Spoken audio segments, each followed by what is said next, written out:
আর তোমার এফসিপি সেই বা তোমার লং কেসে ছিল একটা রুগী। হ্যালো, শোনা যায়? জি স্যার, শোনা যাচ্ছে, আপনি কন্টিনিউ করেন স্যার। আচ্ছা, তাহলে আমরা শুরু করি একটু সামান্য বেসিক কথাবার্তা দিয়ে শুরু করি। সেটা হচ্ছে যে আমরা এনিমিয়া কাকে বলবো। এনিমিয়া হচ্ছে যে আহ, তোমাদেরকে এটা তোমার হচ্ছে যে লেকচারে তোমাদেরকে ডিটেলস আরো বলবে, তবে আমি শুরু করার আগে জাস্ট ইন্ট্রোডাকশন দেওয়ার জন্য একটু এনিমিয়া সম্বন্ধে সামান্য একটু বলতে চাই, যেহেতু বেড সাইড তোমরা দেখবা। Anemia may be defined as reduction of the hemoglobin level below normal range in respect of the age and sex of the patient. তাহলে তোমার হিমোগ্লোবিন লেভেল যদি কারো কমে যায় নর্মাল রেঞ্জের নিচে, এজ এবং সেক্স মানে যার বয়স এবং তোমার হচ্ছে যে সেক্স, এই দুটোর রেসপেক্টে যদি কারো হিমোগ্লোবিন লেভেল কমে যায় তবে এটাকে আমরা এনিমিয়া বলবো। নর্মাল হিমোগ্লোবিন লেভেল কত? নর্মাল হিমোগ্লোবিন লেভেল তোমার হচ্ছে যে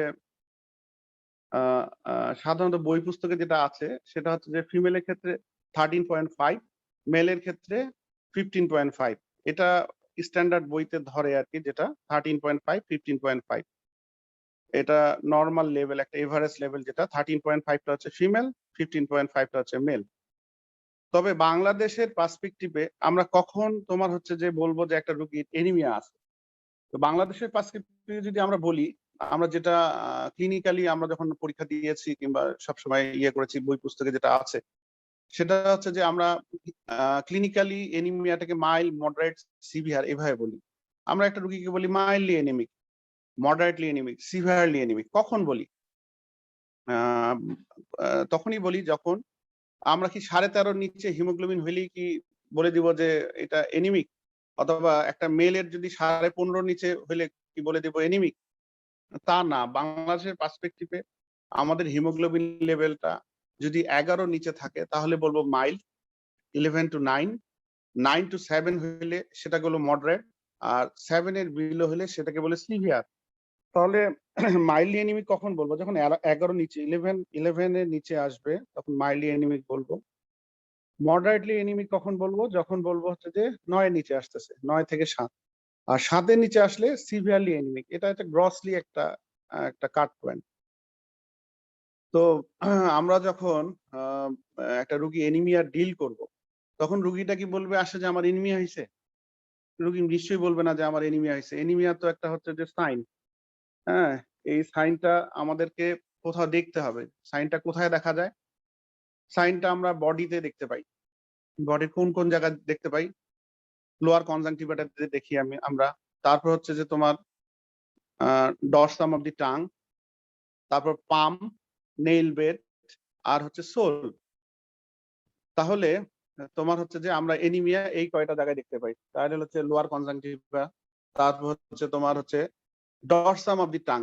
ডরসাম মানে এই জায়গাটা। আর জন্ডিস কিন্তু দেখি আমরা টাঙের নিচে, সেটাকে বলে ভেন্ট্রাল সারফেস।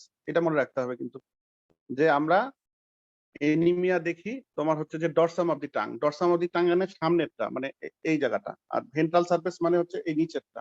মানে টাং যদি এরকম করে থাকে তাহলে ডরসাম এইটা, এই সামনের অংশটা। এই আর ভেন্ট্রাল সারফেস হচ্ছে এইটা, মানে জিহ্বার নিচেরটা। আর হচ্ছে আমরা পামে দেখি, নেইল বেডে দেখি, তারপর দেখি হচ্ছে তোমার সোলে দেখি।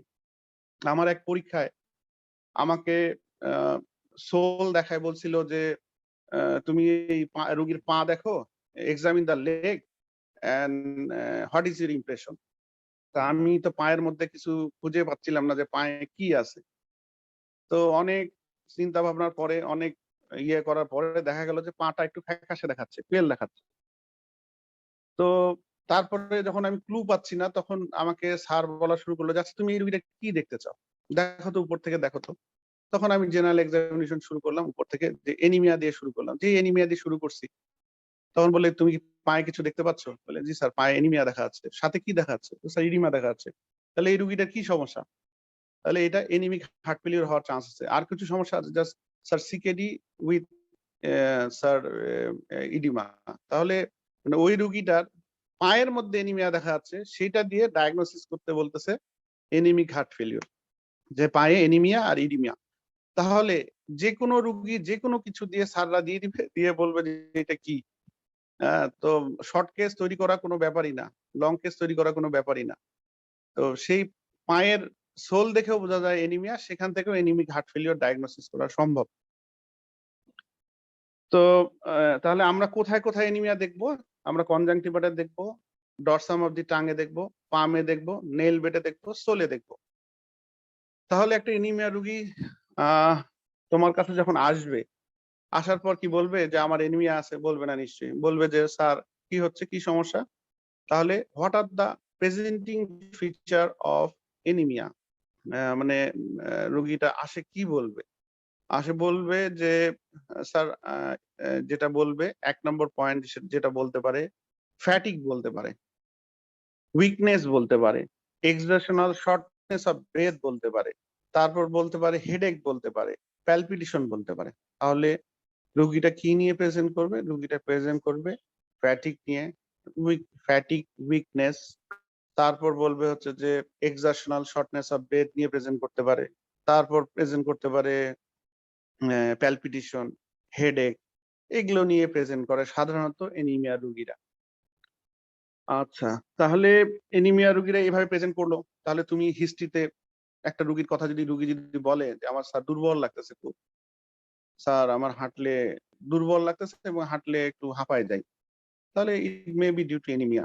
আদার কজ হতে পারে, সেটা নিয়ে আলোচনা করছি না। আর প্যালপিটেশন তো থাকতেই পারে, রুগীর হাঁটলে যদি এনিমিয়া হয় সেক্ষেত্রে প্যালপিটেশন হবে। সিভিয়ার এনিমিয়া হলে অ্যানিমিক হার্ট ফেলিয়ার হইতে পারে।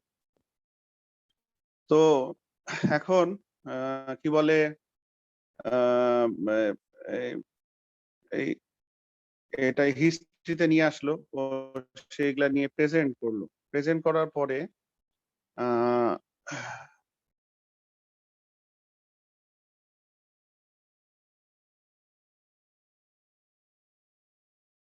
তো এখন যেটা হচ্ছে যে এখন তোমাকে যদি আমি বেড সাইড অ্যাপ্রোচ করতে চাই, বেড সাইড অ্যাপ্রোচ, আরেকটা হচ্ছে যে আমি ম্যানেজমেন্ট পারপাসে অ্যাপ্রোচ, দুইটা অ্যাপ্রোচ আছে, একটা বেড সাইড অ্যাপ্রোচ, একটা ম্যানেজমেন্ট পারপাসে অ্যাপ্রোচ হচ্ছে। এখন তুমি বেড সাইডে তুমি গেলা, তুমি হচ্ছে তুমি একটা মেডিকেল স্টুডেন্ট, কেবল তুমি হিস্ট্রি বলা শিখতেছো।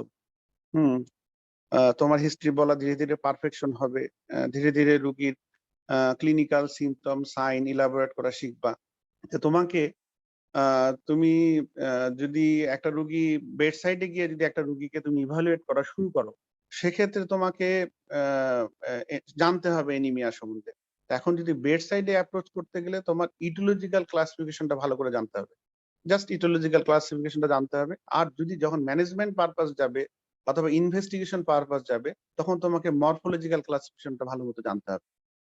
তো এখন ইটোলজিক্যাল ক্লাসিফিকেশনের মধ্যে তোমার হচ্ছে যে ইটোলজিক্যাল ক্লাসিফিকেশন সবচেয়ে কমন কজ হচ্ছে আয়রন ডেফিসিয়েন্সি এনিমিয়া।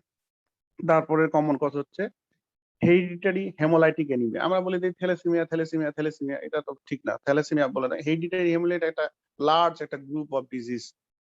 তাহলে হচ্ছে যে iron deficiency anaemia, hereditary haemolytic anaemia, other haemolytic anaemia, megaloblastic anaemia, aplastic anaemia, আর হচ্ছে যে এনিমিয়া অফ ক্রনিক ডিজিজ, এর মধ্যেই মোটামুটি সীমাবদ্ধতা থাকে।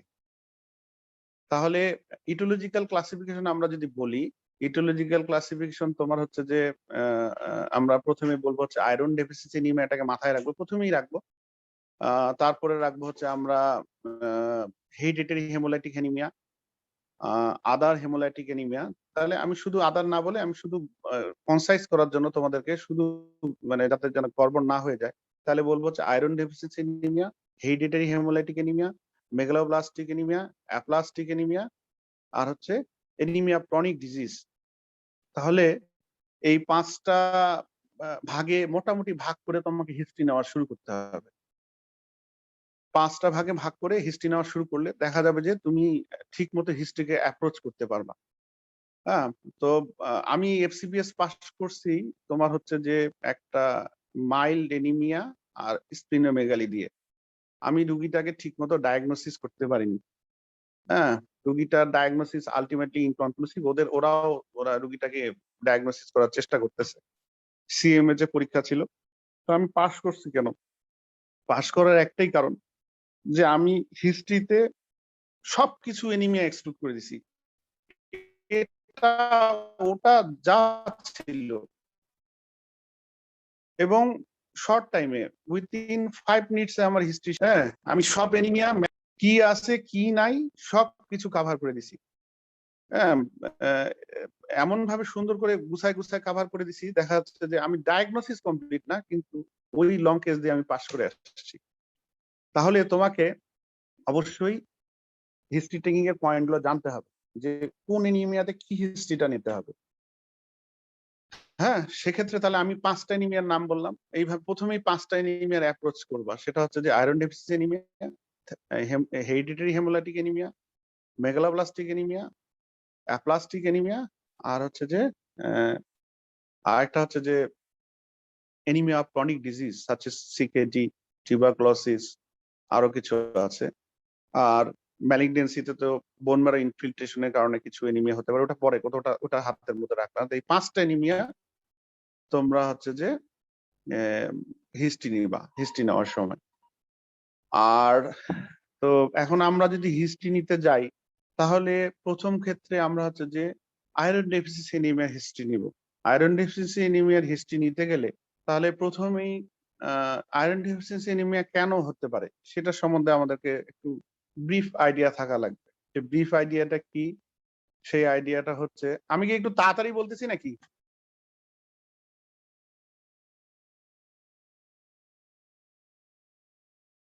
আমি কি একটু তাড়াতাড়ি বলতেছি? না স্যার, ঠিক কেউ তো আছে। শোনো। আচ্ছা, তো এখন আয়রন ডেফিসিয়েন্সি এনিমিয়ার কজ তোমাদের জানতে হবে, না হলে তুমি হিস্ট্রি নিবা কি করে? হিস্ট্রি তো নেওয়া সম্ভব না। আয়রন ডেফিসিয়েন্সি এনিমিয়া কেন হতে পারে? আয়রন ডেফিসিয়েন্সি এনিমিয়া হতে পারে তোমার হচ্ছে যে একটা হচ্ছে যে ম্যালনিউট্রিশন, ম্যালঅ্যাবজর্পশন। ফার্স্ট অফ অল যেটা হয় সাধারণত আয়রন লস। আয়রন লস এর কারণে আয়রন ডেফিসিয়েন্সি এনিমিয়া হতে পারে। তারপর হচ্ছে ম্যালনিউট্রিশন, ম্যালঅ্যাবজর্পশন, এটার কারণে আয়রন ডেফিসিয়েন্সি এনিমিয়া হতে পারে। তাহলে আয়রন লসটা নিয়ে প্রথমেই আয়রন লসের হিস্ট্রি নিতে হবে। আয়রন লসের হিস্ট্রি নিতে হবে, কোথা থেকে আয়রন লস হচ্ছে। তাহলে মেলের ক্ষেত্রে যদি হয়, মেল ফিমেল উভয়ের ক্ষেত্রে যদি হয়, তাহলে আমরা আয়রন লসের হিস্ট্রি কোথা থেকে নেব? রোগীর কোনো অ্যাবনর্মাল ব্লিডিং আছে কিনা। ব্লিডিং কোথা থেকে হতে পারে? কমনলি যেটা হয় সেটা হচ্ছে পেপটিক আলসার ডিজিজ থেকে ব্লিডিং হতে পারে। তাহলে আর হতে পারে হেমোরয়েডস থেকে ব্লিডিং হতে পারে। আর ফিমেলের ক্ষেত্রে কি কোথা থেকে হতে পারে? ফিমেলের ক্ষেত্রে মেনোরেজিয়া থেকে হতে পারে, অ্যাবনর্মাল ব্লাড লস। তাহলে তুমি কি এখন এই মেলের ক্ষেত্রে অথবা ফিমেলের ক্ষেত্রে, মেলের ক্ষেত্রে পেপটিক আলসার ডিজিজের কথা বলবো। এখন রুগী কি আসছে বলবে আমার পেপটিক আলসার ডিজিজ আছে? রুগী নিশ্চয়ই বলবে না যে আমার পেপটিক আলসার ডিজিজ আছে। তাহলে সেক্ষেত্রে রুগী কি বলবে? রুগী যেটা বলবে সেটা হচ্ছে আমার তাহলে তুমি হিস্ট্রিতে রুগীকে কি জিজ্ঞাসা করো? বলে যে আপনার উপর পেটে কি কোনো ব্যথা ছিল? আপনার খাওয়ার পরে ব্যথা হতো? তাহলে আপার অ্যাবডোমিনাল পেইনের হিস্ট্রি নিতে হবে। তাহলে patient will give history of epigastric pain which is related to food. আর একটা হচ্ছে যে বলবে যে হিস্ট্রি অফ এনএসএআইডি, রুগী এনএসএআইডি হিস্ট্রি আছে কিনা। তাহলে স্যার যখন তোমাকে জিজ্ঞাসা করবে, অবশ্যই তোমাকে এপিগ্যাস্ট্রিক পেইনের কথা তো বলতেই হবে, সাথে এনএসআইডির কথা বলতে হবে। এখানে এনএসআইডির কথা যদি আমি না বলি, তাহলে স্যার পোস্ট গ্রাজুয়েশন লেভেল তো ফেল করাই দিবেই। তবে তোমাদের লেভেলে ফেল করাবে কিনা শিওর না, ছেড়ে দিতে পারে, মাফ করে দিতে পারে। কিন্তু পোস্ট গ্রাজুয়েশন লেভেলে এনএসআইডির কথা না বললে ফেল করাই দিবে। তাহলে তোমার হচ্ছে যে একটা রুগী তোমার হচ্ছে যে বলবে এপিগ্যাস্ট্রিক পেইন, তার সাথে বলবে হচ্ছে যে history of use of NSAID. তাহলে রুগীকে জিজ্ঞাসা করবো আপনার কোনো পেটে ব্যথা আছে কিনা, যেটা খাবারের সাথে রিলেটেড কিনা, আর আপনি কোনো ব্যথানাশক ওষুধ খান কিনা। তারপর জিজ্ঞাসা করতে হবে যে আপনার কোনো কালো পায়খানা, আপনার কি কোনো কালো পায়খানা হচ্ছে কিনা, একদম কুচকুচে কালো পায়খানা যেটা পানি দিয়ে ধুয়ে ফেলে লাল হয়ে যায়। হ্যাঁ, তাহলে হিস্ট্রি অফ ম্যালেনা নিতে হবে। হ্যাঁ, তাহলে পেপটিক আলসার ডিজিজের সাথে হিস্ট্রি যেটা নিলাম, আমি 3টা হিস্ট্রির কথা বললাম পেপটিক আলসার ডিজিজের সাথে। একটা বললাম যে আপনার কোনো আপার অ্যাবডোমিনাল পেইন আছে কিনা, epigastric pain related to food, আরেকটা হচ্ছে history of use of NSAID, আরেকটা হচ্ছে যে history of black tarry stool which becomes red with washing with water। তাহলে হচ্ছে যে তিনটা হিস্ট্রি নিলাম পিইউডি রিলেটেড, একটা বললাম পেইন, একটা বললাম হচ্ছে এনএসআইডি, আর একটা বললাম মেলেনার হিস্ট্রি নিলাম। এখন আর হচ্ছে যে হেমোরয়েড, তো haemorrhoid any history of per rectal bleeding, per rectal bleeding হেমোরয়েডের কারণ হতে পারে, ম্যালিগনেন্সি থেকে হতে পারে, হ্যাঁ, তারপর হচ্ছে যে তোমার আলসারেটিভ কোলাইটিস থেকে হতে পারে, সেখান থেকে এনিমিয়া ডেভেলপ করতে পারে। কিন্তু আমাদের মুখ্য উদ্দেশ্য যেটা থাকবে তোমাদের লেভেলে, সেটা হচ্ছে তুমি হেমোরয়েডের হিস্ট্রিটা নিচ্ছ কিনা। হ্যাঁ, তাহলে এখানে বলে history of patient doesn't give any history of per rectal bleeding. হ্যাঁ, তাহলে হচ্ছে যে এখন পাররেক্টাল ব্লিডিং বললে তোমাদের লেভেলে তোমরা হেমোরয়েডটাকে কি বুঝাবা। এখন আমি যদি চিন্তা করি তাহলে হচ্ছে যে সাথে ম্যালিগনেন্সি, রেকটাল কার্সিনোম হতে পারে, এদিকে হতে পারে হচ্ছে তোমার আলসারেটিভ কোলাইটিস, ইনফ্লামেটরি বাউল ডিজিজের মধ্যে সেখান থেকেও ব্লিডিং হতে পারে। তাহলে তোমার লেভেলে শুধু তুমি হেমোরয়েডসটাই মনে করবা। আচ্ছা, এখন মেনোরেজিয়া, ফিমেলদের মেনোরেজিয়া, তাহলে ফিমেল এক্সেসিভ মিনিস্ট্রাল ব্লিডিং, মেনোরেজিয়াকে excessive menstrual bleeding in respect of তোমার অ্যামাউন্ট অর ইন ডিউরেশন, এটাকে বলে মেনোরেজিয়া। যে তোমার হচ্ছে যে যদি বেশি বেশি ব্লিডিং হয় অথবা ডিউরেশনটা বেশি থাকে তাহলে এটাকে বলে মেনোরেজিয়া। তাহলে ফিমেলের ক্ষেত্রে she gives history of excessive loss of menstrual bleeding than usual, তাহলে বুঝতে হবে যে তার মিনিস্ট্রাল ব্লিডিং বেশি হচ্ছে। ঠিক আছে, তাহলে এটা গেল হচ্ছে তোমার ব্লাড লসের হিস্ট্রি। তাহলে পিইউডি, হেমোরয়েডস আর পাররেক্টাল ব্লিডিং, পাররেক্টাল ব্লিডিং এ আরো কজ থাকতে পারে। আর একটা হচ্ছে তোমার এই ইয়ে কি বলে মেনোরেজিয়া। এখন তোমাকে কিন্তু এই মেলেনাকে কিন্তু আবার পাররেক্টাল ব্লিডিং এর সাথে মেলে ফেলা যাবে না। মেলেনা মানে হচ্ছে ব্লাড টারি স্টুল, আর হচ্ছে যে পাররেক্টাল ব্লিডিং মানে হচ্ছে ফ্রেশ ব্লাড উইথ স্টুল, এটাকে বলে পার উইথ অর উইদাউট স্টুল। আর হচ্ছে যে ফ্রেশ ব্লাড যেটা যাবে সেটা হচ্ছে পাররেক্টাল ব্লিডিং। তাহলে আমরা হিস্ট্রিতে নিলাম কি আয়রন ডেফিসিয়েন্সি মধ্যে ব্লাড লসের মধ্যে আমরা আমাদের তোমাদের অনেকেরই পরীক্ষা নিচ্ছি ঠিক মতো বলতেই পারে না।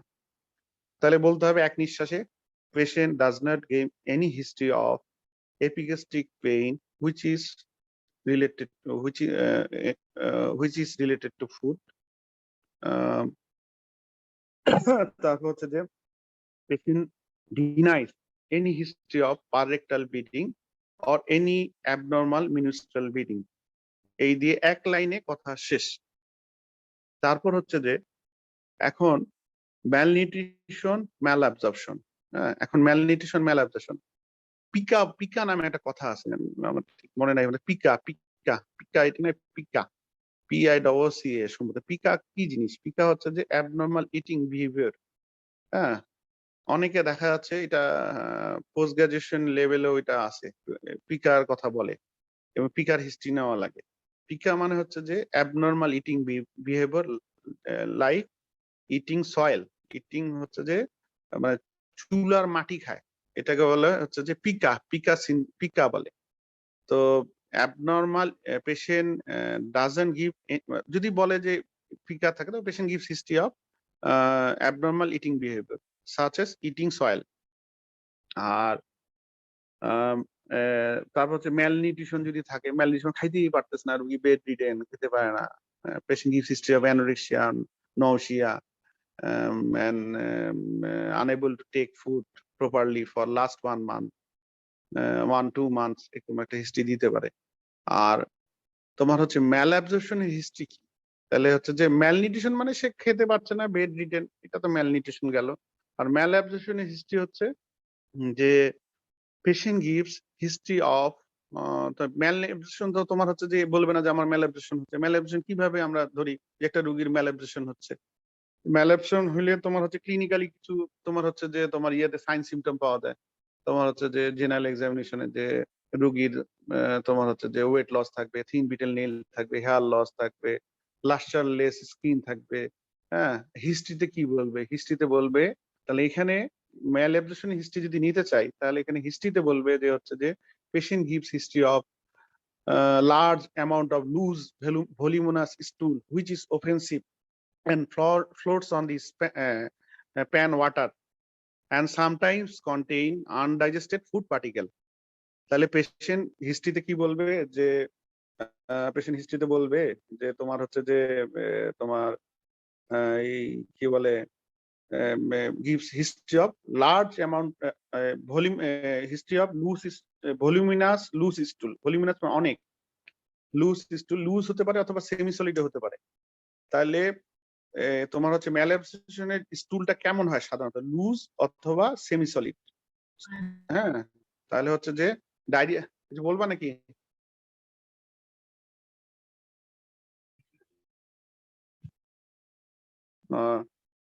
তাহলে হচ্ছে যে ডায়রিয়া নিয়ে প্রেজেন্ট করতে পারে, ডায়রিয়া or loose stool অথবা সেমি সলিড স্টুল।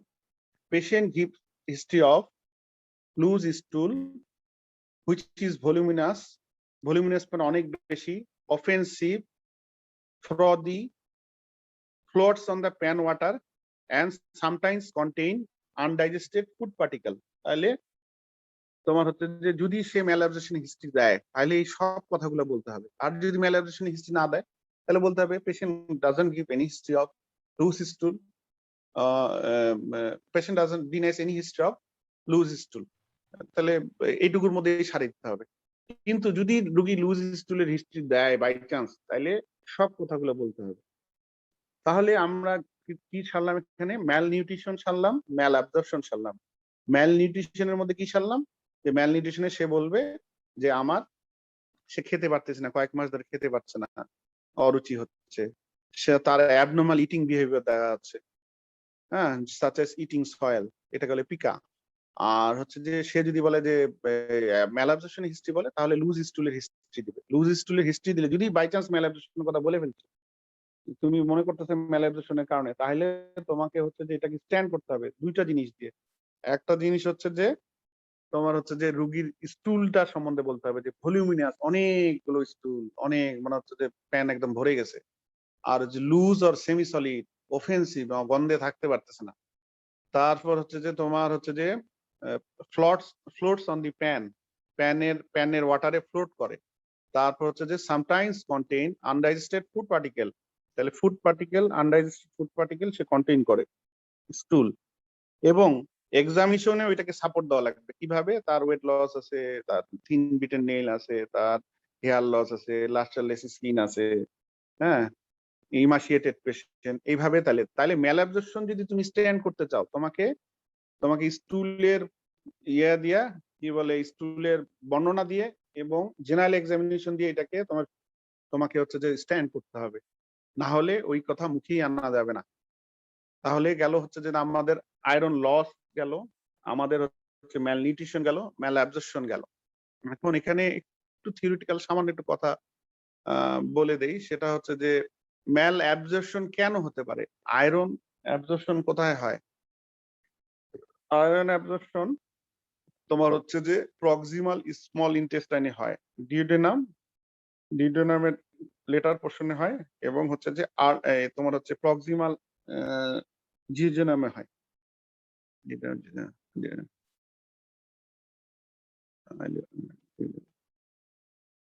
তাহলে হচ্ছে প্রক্সিমাল, তাহলে আয়রন তোমার হচ্ছে যে অ্যাবজর্পশন কোথায় হয়? প্রক্সিমাল স্মল ইন্টেস্টাইন, হ্যাঁ, প্রক্সিমাল স্মল ইন্টেস্টাইন মানে ডিউডেনোজিজেনাল যে জাংশনটা আছে ওই জায়গাটাতে হয়। আর আরেকটা জিনিস মনে রাখবা, ভিটামিন B12 কিন্তু অ্যাবজর্পশন হয় তোমার হচ্ছে আইলিওসিক্যাল জাংশন মানে ডিস্টাল স্মল ইন্টেস্টাইনে। তাহলে আয়রন কিন্তু অ্যাবজর্পশন হয় প্রক্সিমাল ইন্টেস্টাইনে, প্রক্সিমাল স্মল ইন্টেস্টাইন। তাহলে আয়রন অ্যাবজর্পশন তখনই হ্যাম্পার হবে যখনই প্রক্সিমাল স্মল ইন্টেস্টাইনের কখনো কোনো রোগ হবে। যদি কোনো প্রক্সিমাল স্মল ইন্টেস্টাইনের কোনো ডিজিজ হয়, সেক্ষেত্রে তোমার আয়রন ম্যালঅ্যাবজর্পশন হবে। আর যদি প্রক্সিমাল স্মল ইন্টেস্টাইন ইনট্যাক্ট থাকে, তাহলে কিন্তু আয়রন ম্যালঅ্যাবজর্পশন হবে না। তাহলে আয়রন ম্যালঅ্যাবজর্পশন তখনই হবে যখন প্রক্সিমাল স্মল ইন্টেস্টাইন, ডিউডেনাম এবং প্রক্সিমাল ডিউডেনাম এবং তোমার হচ্ছে জিজেনামের ওই জাংশনটার মধ্যে তোমার হচ্ছে কোনো ডিজিজ হবে। তাহলে ওখানে কি ধরনের ডিজিজ হতে পারে? ওখানে তোমার হচ্ছে যে ডিজিজ হতে পারে ওই আয়রন ম্যালঅ্যাবজর্পশনের জন্য কি ডিজিজ হতে পারে? স্মল বাউল ওখানে তোমার হচ্ছে যে সিলিয়াক ডিজিজ নামে একটা রোগ আছে, তোমরা হয়তো জানো না। ডেভিডসনে এক কোনায় পড়ে আছে রোগটার নাম, একটু দেখে নিও। আর হচ্ছে যে স্মল বাউল ব্যাকটেরিয়াল ওভারগ্রোথ, ক্রনস ডিজিজ যে কোনো জায়গায় হতে পারে ইন্টেস্টাইনের, তাহলে এগুলোতে তোমার ম্যালঅ্যাবজর্পশন হতে পারে। তাহলে সিলিয়াক ডিজিজ, তারপর হচ্ছে যে তোমার হচ্ছে যে স্মল ইন্টেস্টাইনাল ব্যাকটেরিয়াল ওভারগ্রোথ, আর হচ্ছে তোমার এদিকে হতে পারে ক্রনস ডিজিজ।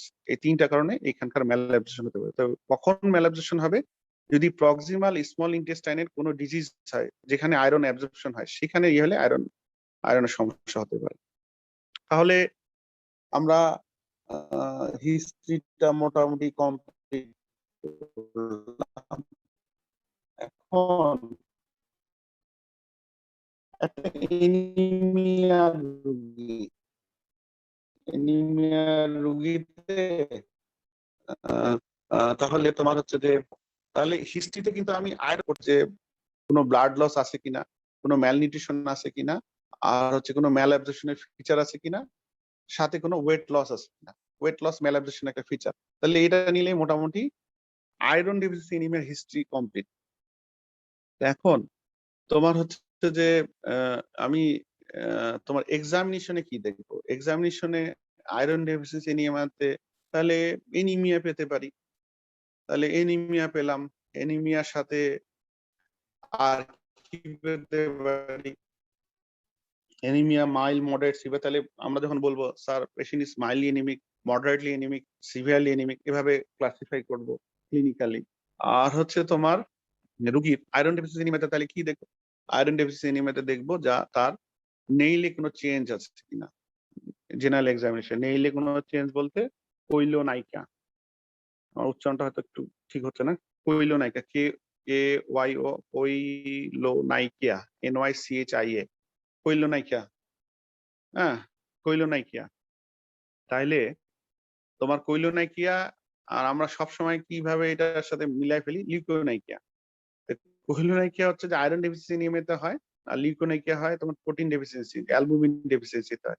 তাহলে এখানে কি হয়? কৈলোনাইকিয়া। কৈলোনাইকিয়ার ডিফারেন্সিয়াল ডায়াগনোসিস হচ্ছে অনাইকোমাইকোসিস। আর কৈলোনাইকিয়া কখন হয়? কৈলোনাইকিয়া কি? কৈলোনাইকিয়া জিনিসটা কি? কৈলোনাইকিয়াটা কিছুই না। কৈলোনাইকিয়াটা হচ্ছে যে থিন ব্রিটেল স্পুন শেপ, তোমার হচ্ছে থিন ব্রিটেল স্পুন শেপ নেইল। তুমি মোহাম্মদ আশিক ইকবাল নামে একটু সার্চ দিও নেটে, দিয়ে অথবা ফেসবুকে মনে হয় আছে মেডিয়ার্স ভিডি, মানে ওখানে আমার কয়েকটা ছবি টবি আছে ইয়ার, তোমার হচ্ছে যে তোমার কয়েকটা ছবি টবি আমার এখানে সেভ করা আছে। তোমার হচ্ছে যে নাম আছে হচ্ছে মেডি ওয়েবস বিডি, MEDIWEBS বিডি। ওইখানে তোমার কৈলোনাইকার 2-3টা ছবি আছে, ওখানে যদি পারো দেখে নিও, অথবা আব্দুল্লাহ স্যারের বইয়ে তোমার সুন্দর মতো কৈলোনাইকার ছবি আছে। কৈলোনাইকা এখন তো তোমাদেরকে দেখানো, কৈলোনাইকা এত এভেলেবেল না আর কি। সাধারণত সিভিয়ার এনিমিয়া যদি হয় তাহলে কৈলোনাইকা তোমার ডেভেলপ করে, নাহলে ডেভেলপ করে না। অল্প বিস্তর এনিমিয়াতে এই কৈলোনাইকা ডেভেলপ করে না। তো কৈলোনাইকাটা হচ্ছে কি? থিন ব্রিটেল স্পুন শেপ নেইল, ঠিক আছে? তাহলে হচ্ছে থিন ব্রিটেল স্পুন শেপ, তাহলে এই নেইলটা তোমার থিন ব্রিটেলের গর্তর মতো হয়ে যাবে এখানে। থিন ব্রিটেল কেমন আঁকা বাঁকা হবে। তাহলে এটা আব্দুল্লাহ স্যারের বইয়েতে আছে, আর যদি চাও নেটে এমনি সার্চ দিলেও দেখতে পাবা।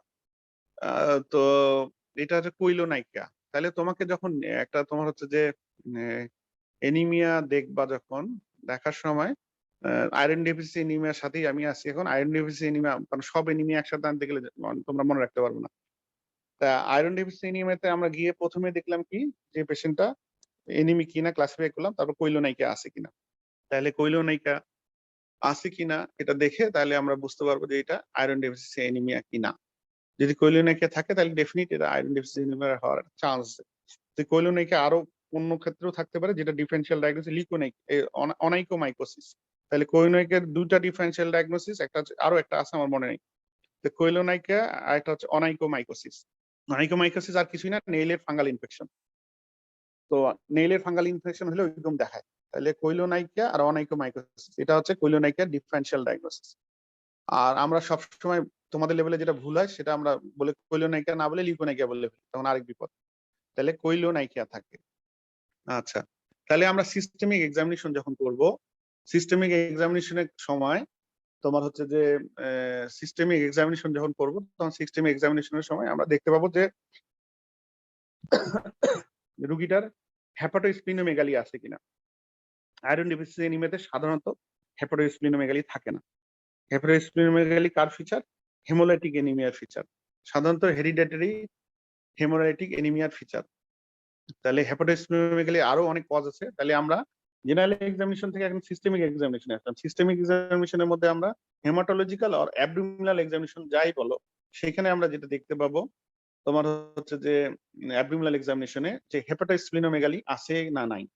হেপাটোস্প্লিনোমেগালি যদি থাকে তাহলে এনিমিয়াটা হেরিডিটারি হেমোলাইটিক এনিমিয়া হওয়ার একটা চান্স থেকে যায়।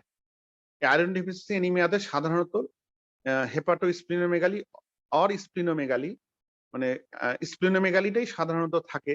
স্প্লিনোমেগালি মানে স্প্লিনোমেগালি হেপাটোস্প্লিনোমেগালি কিছুই থাকে না আয়রন ডেফিসিয়েন্সি এনিমিয়াতে, কখনোই থাকে না। রেয়ারলি থাকতে পারে, এটা মুখে উচ্চারণ করা যাবে না। ঠিক আছে, তাহলে আমরা সিস্টেমিক এক্সামিনেশনে দেখবো হেপাটোস্প্লিনোমেগালি। যদি দেখি হেপাটোস্প্লিনোমেগালি আছে, তাহলে আমাদেরকে অন্য এনিমিয়ার কথা চিন্তা করতে হবে।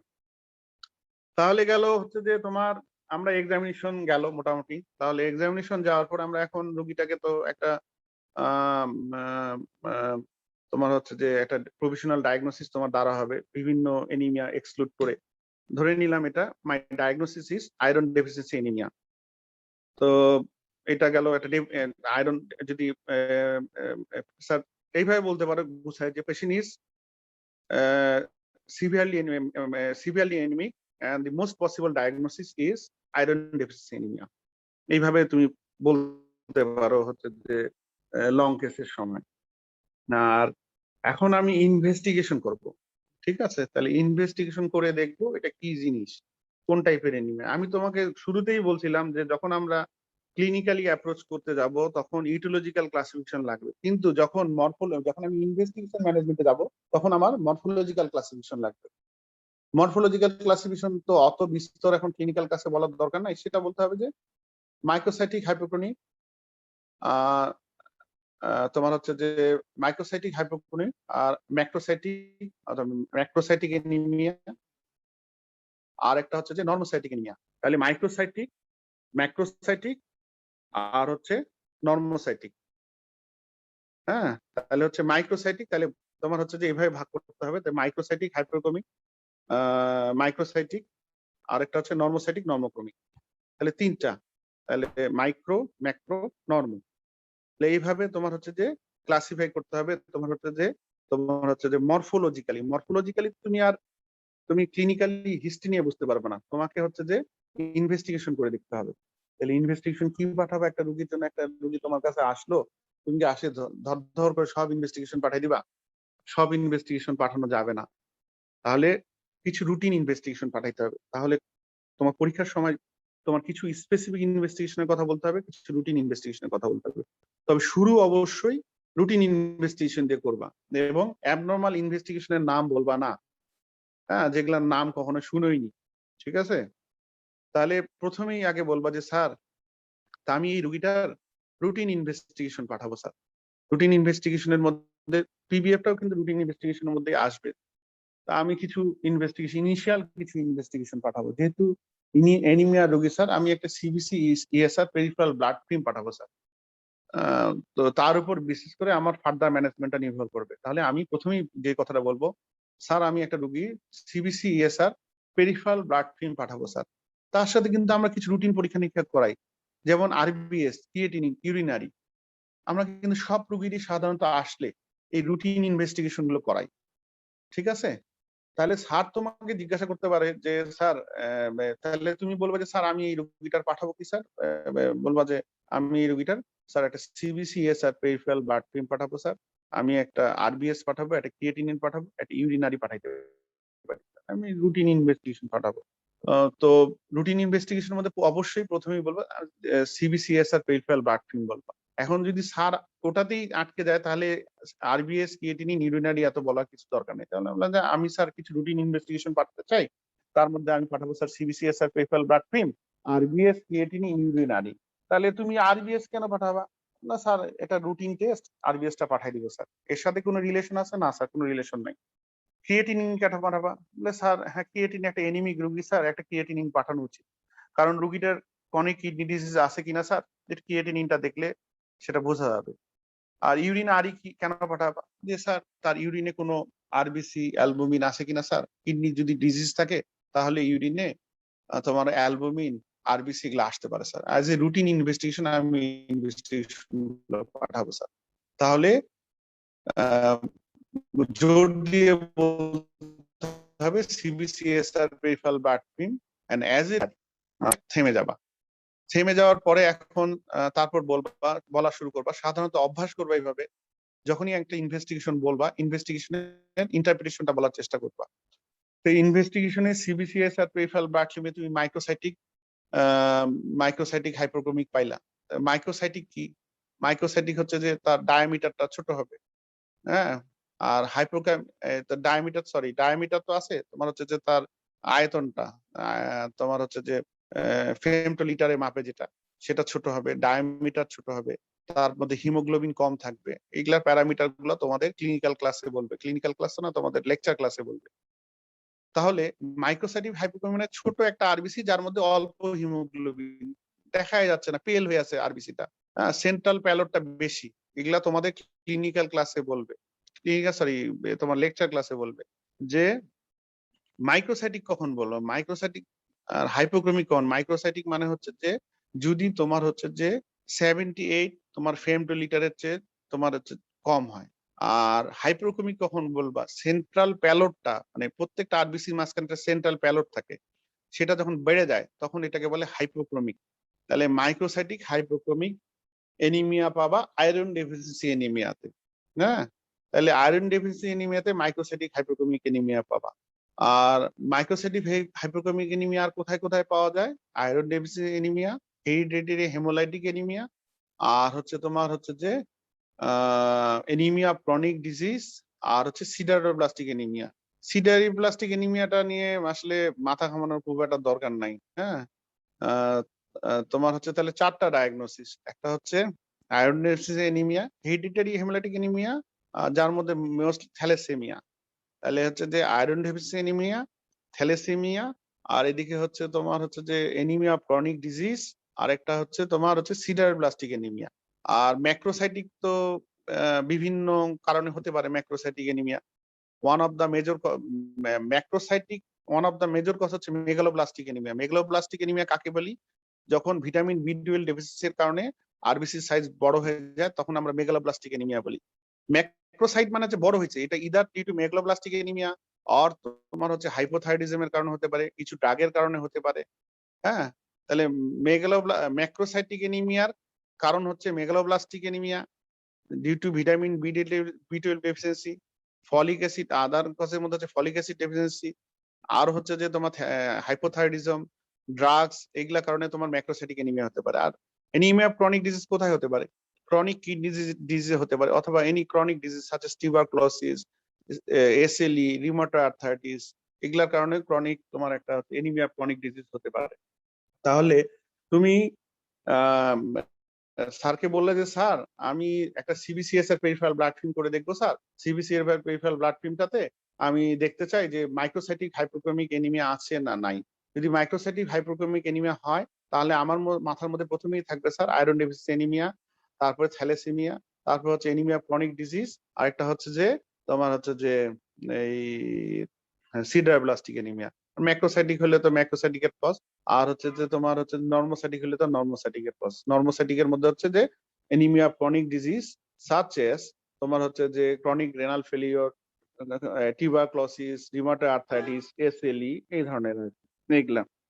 তো এখন তখন বলবে যে আচ্ছা ঠিক আছে তুমি মাইক্রোসাইটিক হাইপোক্রোমিক এনিমিয়া পেলা, আচ্ছা পিবিএফ এ কি ফিচার পেতে পারো? পিবিএফ তো বললা, এটা তো বললা হচ্ছে যে আরবিসি ইনডিসিস বললা, আরবিসি মানে এমসিভি, এমসিভি, এমসিএইচ, এমসিএইচসি। এমসিভি মানে ভলিউম, এমসিএইচ মানে হিমোগ্লোবিন লেভেল, এমসিএইচ মানে হচ্ছে এমসিভি, এমসিএইচ কে ভাগ দিলে যেটা হয় এমসিএইচসি, মিন কর্পাসকুলার হিমোগ্লোবিন কনসেন্ট্রেশন। এইটার উপর বিশেষ করে তো তুমি বললা যে এটা হচ্ছে মাইক্রোসাইটিক আর হচ্ছে যে মাইক্রোসাইটিক হাইপোক্রোমিক, ওইটা তোমাকে বলে দিল ইয়ার মধ্যে। কিন্তু পিবিএফএফ স্লাইডের মধ্যে কি ফিচার পাওয়া যাবে? স্লাইডের মধ্যে স্যার পাওয়া যাবে pencil shaped cell, target cell. তাহলে স্লাইডের মধ্যে কি পাওয়া যাবে? পেন্সিল শেপেড সেল পাওয়া যাবে, টার্গেট সেল পাওয়া যাবে। তবে আয়রন ডেফিসিয়েন্সি অ্যানিমিয়াতে ফিচারই হচ্ছে যে মানে কি বলে কি সিগনেচার মার্ক আর কি, সেটা হচ্ছে যে পেন্সিল শেপেড সেল। এটা দেখে হেমাটোলজিস্টরা এটাকে কনফিডেন্টলি ডায়াগনোসিস করে তোমার হচ্ছে যে এটা আয়রন ডেফিসিয়েন্সি অ্যানিমিয়া। তাহলে তুমি তখন বলবা sir I will do a CBC ESR peripheral blood film, I will do a RBS creatinine urine RME. In the CBCSR peripheral blood film, I will likely to get microcytic hypochromic anemia, and on PBF there will be pencil shaped cells, target cells. তাহলে pencil shaped cells থাকবে, target cells থাকবে। তাহলে iron deficiency অ্যানিমিয়াতে pencil shaped cells পাওয়া যায়, এটা আর কোথাও পাওয়া যায় না। টার্গেট সেল আরো অনেক জায়গায় পাওয়া যায়। টার্গেট সেল তোমার হচ্ছে যে থ্যালাসেমিয়াতে পাওয়া যায়, ক্রনিক লিভার ডিজিজে পাওয়া যায়। টার্গেট সেল পাওয়া যায়। টার্গেট সেল একটা ছোট ছোট সেল, হ্যাঁ, একটু রাউন্ডেড সেল বলে এটাকে। টার্গেট সেলের আরো ফিচার টিচার তোমাদের হেমাটোলজিতে বলবে। হ্যাঁ, টার্গেট মানে ছোট ছোট একটু গোল গোল সেলের মতো, এটাকে বলে টার্গেট সেল। এগুলো কোনো কোনো জায়গায় পাওয়া যায়, যেমন হচ্ছে যে আয়রন ডেফিসিয়েন্সি অ্যানিমিয়াতে পাওয়া যায়। তারপর হচ্ছে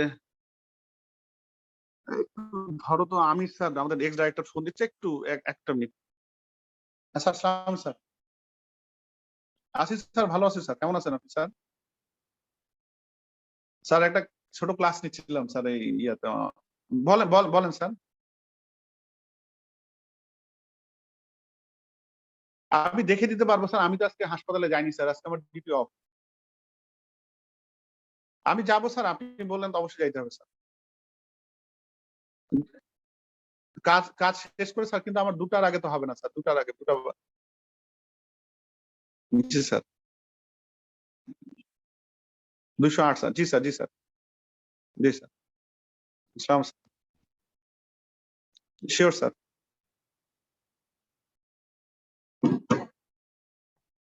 তাহলে আমরা পিবিএফ এ পেলাম মাইক্রোসাইটিক হাইপোক্রোমিক অ্যানিমিয়া আর পেন্সিল শেপেড সেল পাবো, target cell may be present.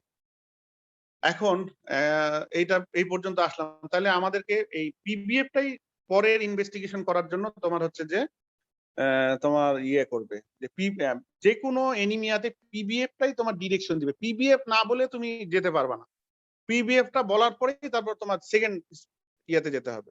হ্যাঁ, যখনই পিবিএফটাতে আমি কনফার্ম করে ফেলবো যে তোমার হচ্ছে যে এটা হচ্ছে যে তোমার একটা মাইক্রোসাইটিক হাইপোক্যানিমিয়া, তারপর আমরা পরের ফেজে যাব, যে এটাকে কনফার্ম করতে হবে যে আয়রন।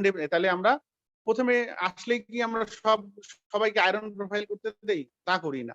আমরা প্রথমে আসলে একটা সিবিসিএসআর পেরিফেরাল ব্লাড ফিল্ম দিয়ে একটা আরবিএস ক্রিয়েটিনিন ইউরিনারি দিলাম, এই পর্যন্ত গিয়ে স্টপ। স্টপ করার পর যখন আমরা হচ্ছে যে তোমার কনফার্ম হয়ে গেলাম যে with microcytic hypochromic anaemia and pencil shaped cells on PBF, তখন আমরা ফার্দার ইনভেস্টিগেশন এটাকে কনফার্ম করার জন্য আগাবো। তাহলে আমরা রুটিন করলাম, এখন কনফার্ম করতে চাই, মানে কোনো স্পেসিফিক ইনভেস্টিগেশন দিয়ে এটাকে কনফার্ম করব।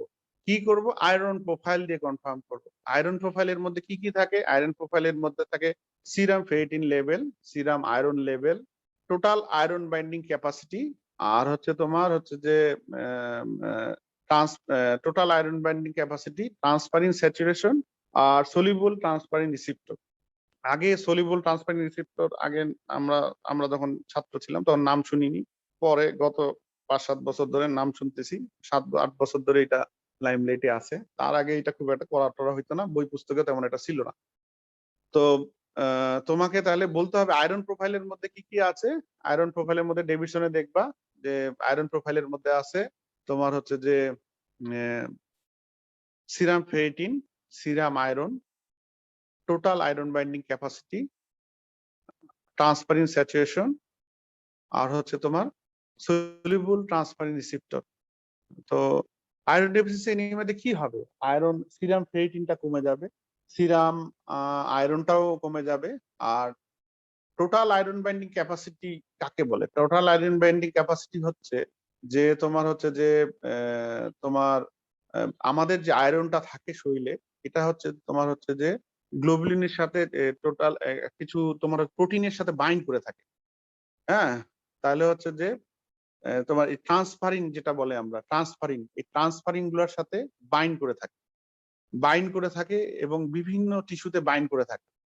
তো যখন আয়রন ডেফিসিয়েন্সি এনিমিয়া হয় তখন শরীর করে কি এই প্রোটিন গুলার, শরীর বুঝতে পারতেছে আমার শরীরে আয়রন নেই, তখন শরীর কি করে তোমার হচ্ছে যে এই প্রোটিন গুলার সিনথেসিস বাড়ায় দেয়, প্রোটিন গুলার সিনথেসিস বাড়ায় দিবে।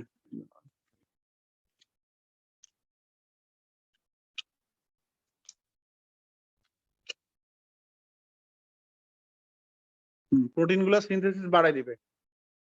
যে তোমার হচ্ছে যে যেমন ট্রান্সফারিন একটা প্রোটিন শরীরের, এই ট্রান্সফারিনের প্রোটিনটা এই এই প্রোটিনের সাথে আয়রন বাইন্ড করে থাকে, বিভিন্ন জায়গায় এটা বাইন্ড করে থাকে এবং এটার মাধ্যমে এটা বিভিন্ন জায়গায় ডেলিভার্ড হয়। শরীর যখন দেখবে যে আয়রন নাই, তখন বাবা আমার তো শরীরে আয়রন নাই, তখন কি করবে? প্রোটিন সিনথেসিস বাড়ায় দিবে। প্রোটিন সিনথেসিস বাড়ায় দিয়ে তখন কি হয়? Protein synthesis, transferrin synthesis, protein synthesis, বিভিন্ন যেগুলা প্রোটিনের সাথে আয়রন বাইন্ড করে থাকে সেই প্রোটিন গুলা সিনথেসিস বাড়ায় দিবে। তখন টোটাল আয়রন বাইন্ডিং ক্যাপাসিটি বাড়ে যাবে, মানে তার প্রোটিন সিনথেসিস বেড়ে গেল, টোটাল আয়রন বাইন্ডিং টিআইবিসি, যেটা TI total iron binding TIBC total iron binding capacity, এইটা তোমার হচ্ছে যে বেড়ে যাবে। তাহলে টোটাল আয়রন বাইন্ডিং ক্যাপাসিটিটা বেড়ে যাবে কারণ প্রোটিন সিনথেসিস শরীরে বেড়ে যাবে। আর তোমার হচ্ছে যে যদি তখন কি হবে? ট্রান্সফারিন স্যাচুরেশনটা আসলে কি? আমাদের যে ট্রান্সফারিন শরীরে, ট্রান্সফারিন এক ধরনের প্রোটিন, এটার সাথে আয়রন বাইন্ড করে থাকে। হ্যাঁ, যেই ট্রান্সফারিন স্যাচুরেশনটা, ট্রান্সফারিন সিনথেসিসটা শরীর বাড়াই দিবে আয়রন ডেফিসিয়েন্সি এনিমিয়াতে, তখনই তোমার হচ্ছে যে টোটাল আয়রন বাইন্ডিং ক্যাপাসিটিটা বেড়ে যাবে। TIBC will be increased due to increased protein synthesis. কিন্তু আমাদের শরীরে যে ট্রান্সফারিনটা আছে, সেই ট্রান্সফারিন যার মাধ্যমে তোমার হচ্ছে যে আয়রন তোমার হচ্ছে বিভিন্ন জায়গায় ডেলিভার্ড হয়, সেই আয়রনটা তোমার হচ্ছে যে এই ইয়া হবে, কি বলে, এই সেই আয়রনটা তোমার হচ্ছে যে সেই তোমার হচ্ছে যে ট্রান্সফারিনটা যেটার মাধ্যমে বিভিন্ন জায়গায় ডেলিভার্ড হয়, সেই ট্রান্সফারিনটা তোমার হচ্ছে একটা নির্দিষ্ট পরিমাণ স্যাচুরেটেড থাকে, অ্যারাউন্ড 33% স্যাচুরেটেড থাকে, মানে আয়রনের সাথে বাইন্ড করে থাকে। যখন এটা লেস দেন 20% নেমে আসে, তখন বোঝা যায় যে এই রোগীর আয়রন ডেফিসিয়েন্সি এনিমিয়া আছে। তাহলে দাঁড়াইলোটা কি? টোটাল আয়রন বাইন্ডিং ক্যাপাসিটি বেড়ে গেল আর ট্রান্সফারিন স্যাচুরেশন কমে যায়, কারণ আয়রনই নাই। ট্রান্সফারিন সাথে কে বাইন্ড করবে? আমাদের ট্রান্সফারিন 100% বাইন্ড হয়ে থাকে না, কিন্তু 33% বাইন্ড হয়ে থাকে। তার মধ্যে যদি 20% নিচে নামে আসে, তাহলে এটা আয়রন ডেফিসিয়েন্সি এনিমিয়া। আর সলিবল ট্রান্সফারিন রিসিপ্টর কি? আয়রন ডেফিসিয়েন্সি হলে কিছু ট্রান্সফারিন তোমার সলিবল ট্রান্সফারিন রিসিপ্টর, এগুলো এক্সপ্রেশন হয় সেলের গায়ে। না, যে আয়রন ডেফিসিয়েন্সি এনিমিয়া হইলে, সাধারণত আয়রন ডেফিসিয়েন্সি এনিমিয়া হইলেই সেলের গায়ে কিছু রিসিপ্টর এক্সপ্রেশন হয়, এটাকে বলে সলিবল ট্রান্সফারিন রিসিপ্টর। তাহলে তাহলে আমরা আয়রন প্রোফাইল করে কনফার্ম করব যে এই রোগীটার আয়রন ডেফিসিয়েন্সি এনিমিয়া আছে। হ্যাঁ, এখন কনফার্ম তো হয়ে গেল বাবা। তাহলে কনফার্ম হয়ে যাওয়ার পরে এখন আমরা কজ খোঁজা শুরু করব, কেন আসলে কি কারণে এই রোগীটার তোমার হচ্ছে যে তোমার ইয়ে হবে, কেন তোমার হচ্ছে এই আয়রনটা লস হচ্ছে, কোথা থেকে লস হচ্ছে।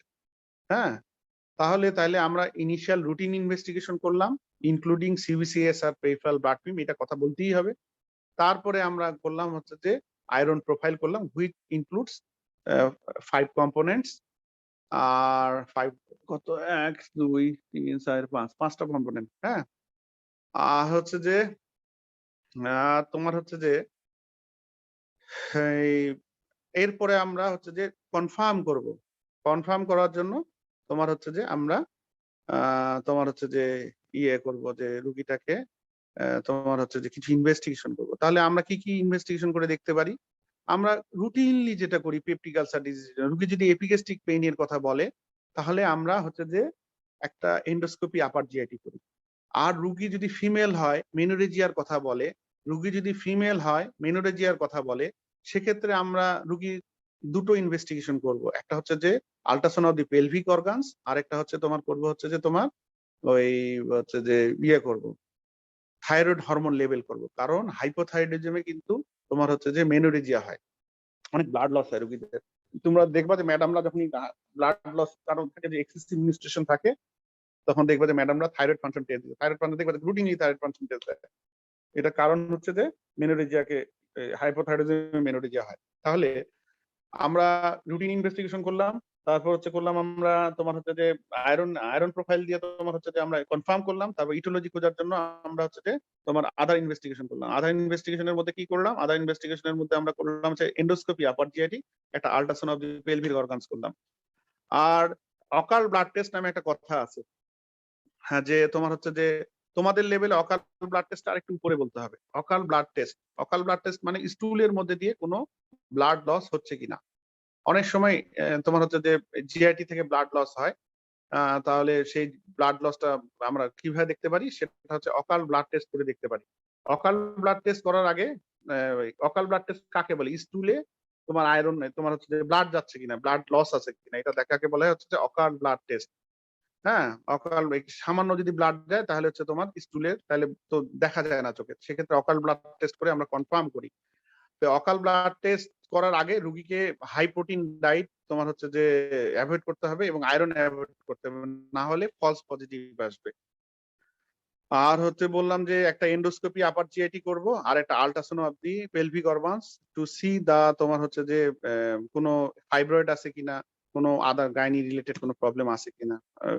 ওগুলো এখন বললে অনেক কিছু, যেমন ফাইব্রয়েড, অ্যাডিনোমায়োসিস এগুলো আছে কিনা, অ্যাবনর্মাল ইউটেরাইন ব্লিডিং আছে কিনা, এগুলো আছে কিনা এটা দেখার জন্য এগুলো আমরা দেখবো। আর হচ্ছে যে একটা থাইরয়েড হরমোন লেভেল দেখতে পারি, যে তার যদি if the patient gives history of menorrhagia. তাহলে আমরা ইনভেস্টিগেশনের মধ্যে কি কি করলাম? সিবিসিএসআর পেরিফেরাল ব্লাড ফিল্ম, তারপর করলাম আমরা হচ্ছে যে আয়রন প্রোফাইল করলাম, অকাল ব্লাড টেস্ট করলাম, এন্ডোস্কোপি করলাম, আল্ট্রাসাউন্ড হলো অ্যাবডোমেন করলাম। মেনোরেজিয়া হিস্ট্রি দিলে একটা thyroid hormone function, thyroid function test করবো, FT3 FT4 TSS। তাহলে এই গেল তোমার হচ্ছে যে ইনভেস্টিগেশন। ম্যানেজমেন্টের মধ্যে আমরা হচ্ছে যে রুগী যদি ওরাল আয়রন তোমার হচ্ছে যে ওরাল আয়রন দিয়ে তোমার হচ্ছে ইয়ে করতে পারে, ওরাল আয়রন তোমার হচ্ছে যে টলারেট করতে পারে, ওরাল আয়রন যদি টলারেট করতে পারে, সেক্ষেত্রে তোমার হচ্ছে যে এই আমরা তোমার হচ্ছে ম্যানেজমেন্টে যদি গেলাম, এখন ম্যানেজমেন্টে গিয়ে আগে তোমার দেখতে হবে যে আগে তোমার হচ্ছে যে কোয়ান্টিফাই করতে হবে যে তার কতটুকু আয়রন লস আছে। হ্যাঁ, কোয়ান্টিফাই করে দেখতে হবে তার কতটুকু আয়রন লস আছে, সেই হিসাবে তোমার হচ্ছে যে তোমার ওকে আয়রন সাপ্লিমেন্ট দিতে হবে।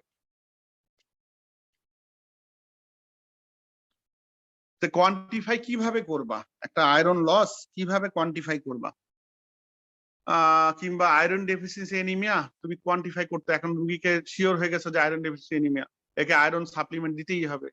প্রথমেই যেটা করতে হবে যে তাকে আগে আয়রন কতটুকু সাপ্লিমেন্ট দিবা, এটার একটা তোমার হচ্ছে যে হিসাবপত্র করতে হবে। সেটা হিসাবের সিস্টেম হচ্ছে বডি ওয়েট গুণন বডি ওয়েট ইন্টু 2.3, তাহলে বডি ওয়েট ইন্টু 2.3, আর আমরা হচ্ছে যে 15 বডি ওয়েট ইন্টু 2.3, তারপর ব্র্যাকেটের মধ্যে আছে 15 মাইনাস পেশেন্টের হিমোগ্লোবিন। তাহলে body weight into 2.3, body weight into 2.3 into haemoglobin difference, মানে আমরা একটা স্ট্যান্ডার্ড যেটা আছে 15 থেকে হিমোগ্লোবিন ওর ধরো 12, তাহলে 15 থেকে 12 বাদ দিব, বাদ দিলে হলে 3, তাহলে ইন্টু 3 ইন প্লাস, মানে এটা দিলে এটা হইলেই তার সাথে হচ্ছে তোমার প্লাস 500 থেকে 100 মাইক্রোগ্রাম। তাহলে তোমার হচ্ছে যে এই তোমার তাহলে তোমার হচ্ছে যে আমরা আয়রন তোমার হচ্ছে যে কোয়ান্টিফাই করব, যেটা হচ্ছে সূত্রটা তোমরা আরেকটু বই থেকে দেখে নিও। সূত্রটা অবশ্যই তোমাদেরকে পরীক্ষায় ধরবে এবং সবসময় পরীক্ষায় আসে। Body weight into 2.3 into haemoglobin deficiency. Haemoglobin deficiency কত থেকে ধরবো? সেটা 15 থেকে ধরবো, 15 স্ট্যান্ডার্ড ইন্টারন্যাশনাল হচ্ছে 15 থেকে ধরবো, 15 মাইনাস পেশেন্টের হিমোগ্লোবিন, এটা তাহলে ইন্টু তাহলে body weight into 2.3 into haemoglobin difference. তার সাথে তোমার হচ্ছে যে যোগ দিব আর একটু কিছু, যোগ দিব হচ্ছে যে 500 থেকে 1000 তোমার হচ্ছে যে মিলিগ্রাম, এটা মাইক্রোগ্রাম না মিলিগ্রাম, তাহলে এটা যোগ দিব, দিলে টোটাল আয়রন ডেফিসিয়েন্সিটা বের হবে। এটা বের করার পর আমরা এখন রোগীকে আয়রন সাপ্লিমেন্ট দেব। আয়রন সাপ্লিমেন্ট কিভাবে দিব? আমরা অবশ্যই আয়রন সাপ্লিমেন্ট ওরালি দিব। আমরা কখনোই তোমার হচ্ছে যে আইভি আয়রন সাপ্লিমেন্ট দেব না। হ্যাঁ, প্রথমে আমরা শুরু করব oral iron supplement. Oral iron supplement কিভাবে দিতে পারি? এখানে ওরাল আয়রন সাপ্লিমেন্ট দুটো আছে, একটা ফেরাস সালফেট, ফেরাস ফিউমারেট। তাহলে ফেরাস সালফেট দিয়ে আমরা সাধারণত দেই। ফেরাস সালফেটটা তোমার হচ্ছে যে 200 মিলিগ্রাম, তোমার হচ্ছে 3 times daily for 3 to 6 months. তাহলে ফেরাস সালফেট যখন আমরা আয়রন সাপ্লিমেন্ট দেই, সেটা হচ্ছে 200 মিলিগ্রাম 3 টাইমস ডেইলি, তোমার হচ্ছে 3 to 6 মান্থস। আর যদি আমরা ফেরাস ফিউমারেট দেই, ফেরাস ফিউমারেট দিলে তোমার হচ্ছে যে 300 মিলিগ্রাম 12 বার্লি।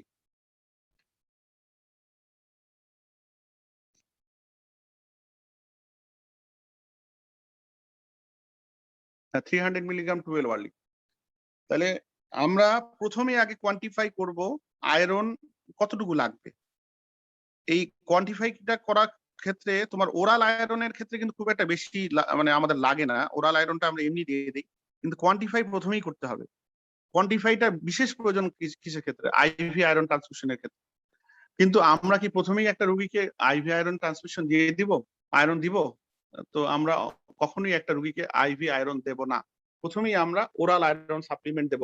ওরাল আয়রন সাপ্লিমেন্টের মধ্যে আছে তোমার ferrous fumarate, ferrous gluconate. Ferrous fumarate তোমার হচ্ছে 200 milligram 3 times daily for 3 to 6 months. আর যদি ফেরাস ফিউমারেট দেই, ফেরাস গ্লুকোনেট দেই, তাহলে হচ্ছে তোমার 300 মিলিগ্রাম 12 বার্লি ফর তোমার 3 to 6 মান্থস। তাহলে এটা দিলেই একটা রোগীর আয়রন ডেফিসিয়েন্সি অ্যানিমিয়া কারেকশন হয়ে যাবে। তার সাথে তোমার হচ্ছে যে এটা গেল, আর এটা গেল তোমার হচ্ছে যে ইয়াতে, এটা গেল তোমার হচ্ছে যে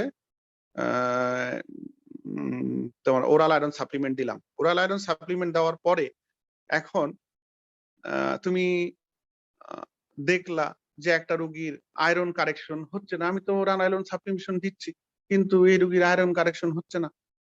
প্রতিদিন আমি তো 1 মাস দিলাম, 1 মাস দেওয়ার একটু সরি, হ্যাঁ আমি তো একটা ফোন ধরি। বাসা ভাইয়া বল। দেখ কোনো সমস্যা নেই বাসা ভাইয়া, রেমডিসিভির দিয়ে দেখ। কাশতেছে কি খুব বেশি বাসা ভাইয়া?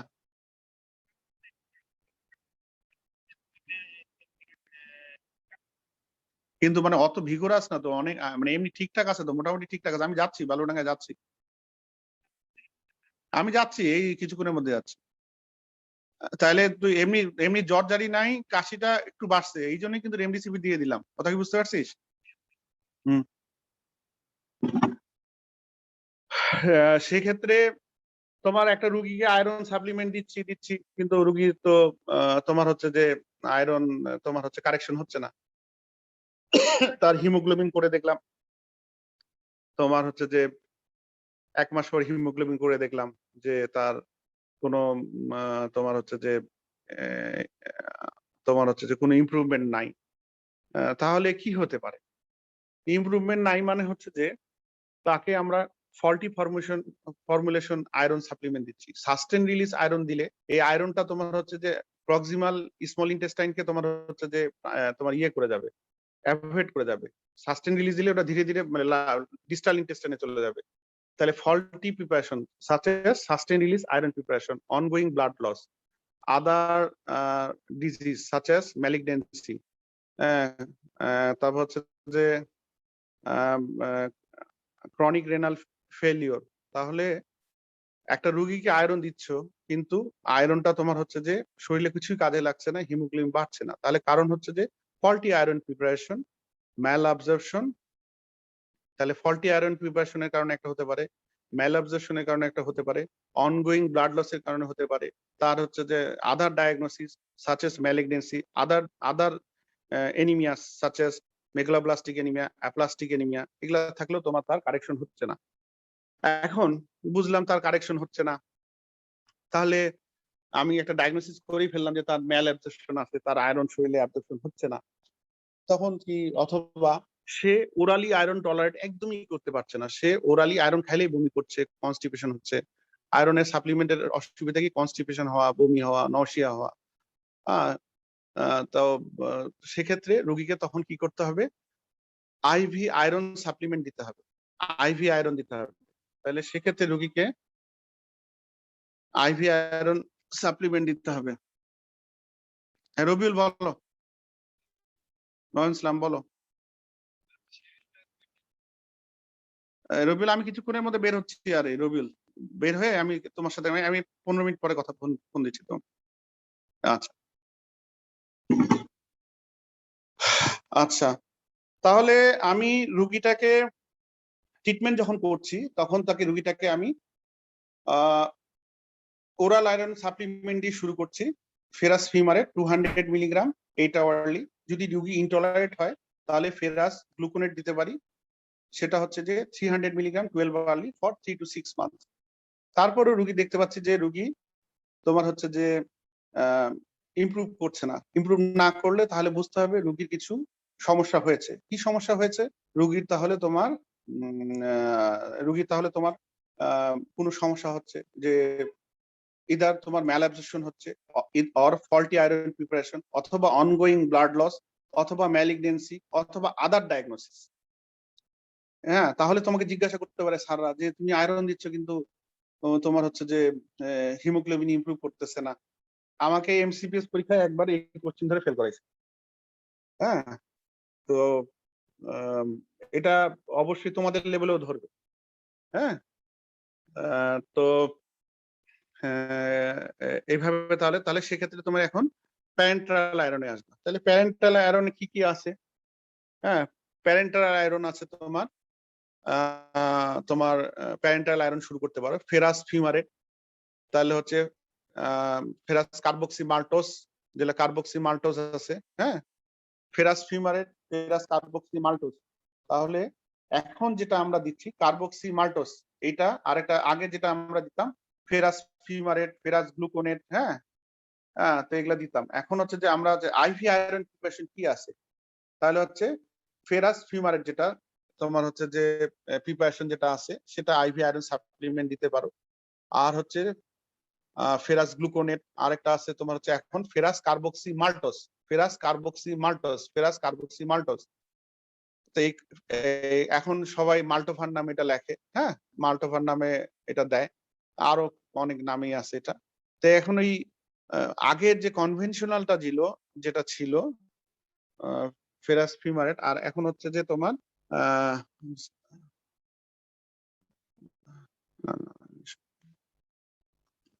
দাঁড়ান একটু।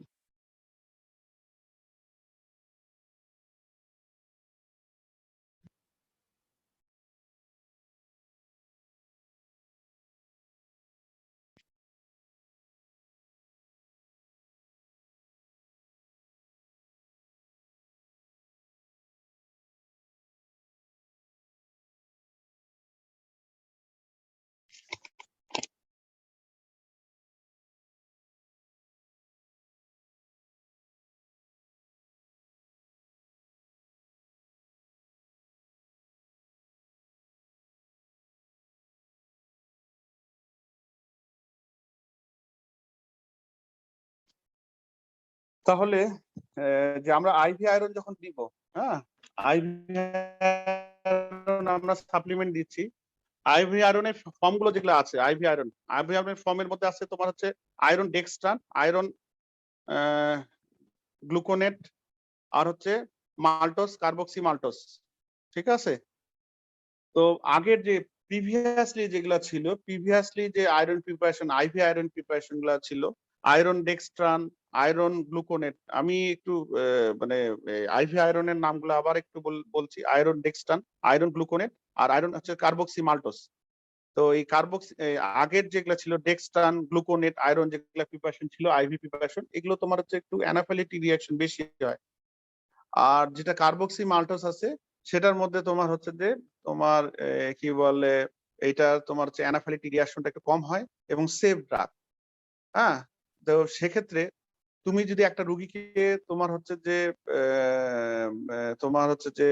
একটা তুমি হচ্ছে আয়রন তোমার দিলা, আয়রন দেওয়ার পরে তোমার আইভি আয়রন সাপ্লিমেন্ট দিলা, আইভি আয়রন সাপ্লিমেন্ট দেওয়ার পরে তুমি 7 দিন পরে ওনার চেক করে দেখতে হবে যে তার রেটিকুলোসাইট কাউন্ট বাড়ছে কিনা এবং হিমোগ্লোবিন বাড়ছে কিনা।